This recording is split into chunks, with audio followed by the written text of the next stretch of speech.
Hello friends, మనకు 2 bank accounts ఉంటే ఒక బ్యాంక్ అకౌంట్ నుంచి మరొక బ్యాంక్ అకౌంట్కు ఫోన్పే ద్వారా అమౌంట్ ఎలా ట్రాన్స్ఫర్ చేయాలో ఈ వీడియోలో క్లియర్గా తెలుసుకుందాం.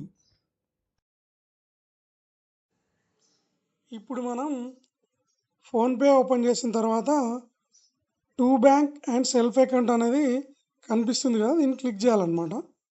దీని తర్వాత టు సెల్ఫ్ బ్యాంక్ అకౌంట్ దీన్ని క్లిక్ చేయాలి. దీని తర్వాత మనం ఏ బ్యాంక్లోకి అయితే అమౌంట్ పంపించాలనుకుంటున్నామో ఆ బ్యాంక్ అయితే సెలెక్ట్ చేసుకోవాలన్నమాట. దీని తర్వాత అమౌంట్ అనేది ఎంటర్ చేయాలి. దీని తర్వాత ప్రొసీడ్ టు పే అనేది క్లిక్ చేయాలి. దీని తర్వాత ఏ బ్యాంక్ నుంచి పంపించాలనుకుంటున్నామో ఆ బ్యాంక్ అయితే సెలెక్ట్ చేసుకోవాలి మనము. తర్వాత పే అనేది క్లిక్ చేయాలన్నమాట. దీని తర్వాత పాస్వర్డ్ అయితే మనం ఎంటర్ చేయాలన్నమాట. తర్వాత పే అనేది క్లిక్ చేయాలి. దీని తర్వాత ఆటోమేటిక్గా అయితే పేమెంట్ అయితే సక్సెస్ఫుల్ అయిపోతుంది అన్నమాట.